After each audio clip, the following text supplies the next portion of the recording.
तर बापाची किंमत बाप झाल्यावर कळते, एक तर बापाची किंमत बाप मेल्यावर कळते.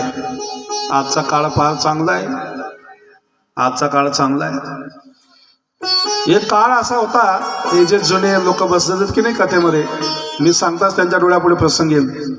एक काळ असा होता, लग्न झालं, मुलगा झाला, तर जुन्या लोकांसमोर मुलगा सुद्धा कडेवर घेत नव्हते. आमच्या काळाचं सांगतोय, तुम्ही हो म्हणताय. अशी मानसिकता होती. जर त्याने आपलं बाळ कडेवर घेतलं घरामध्ये, तर म्हणायचे, असं म्हणतात की ते जुने लोक म्हणायचे, मग केवढा उतावळा झाला, त्यालाच मुलगा आहे का, लोकांना काही मुलंच नाहीत का. म्हणजे त्याचं बाळ असून सुद्धा त्याला कडेवर घेण्यासाठी संकोच, काही वेळ वाट पाहावी लागत होती. शेतातून आला, घामाघूम झालेला आहे, योगायोगाने त्याने बैलगाडी सोडली, मग घरात प्रवेश केला आणि पाहिलं, आई दिसत नाही, बाबा दिसत नाही, कोणी कुठे कोणी कुठे कोणी कुठे आहेत, भाऊ भाऊजाई कोणी कुठे आहेत, बायको एकटी स्वयंपाक करते आणि बाळ खेळतंय.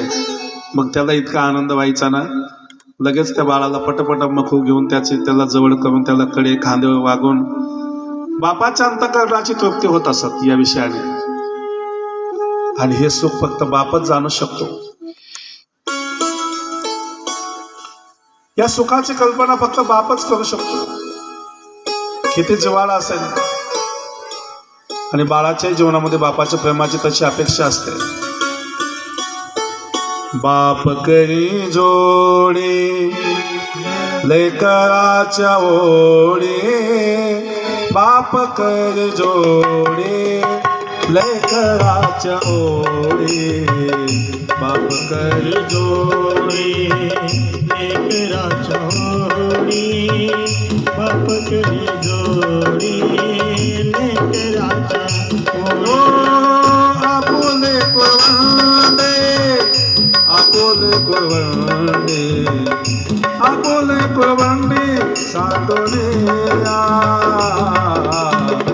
एकाएकी केला विरासेचा धनी, एकाएकी केला विरासेचा धनी, एकाएकी केला विरासेचा धनी, एकाएकी केला विरासेचा धनी.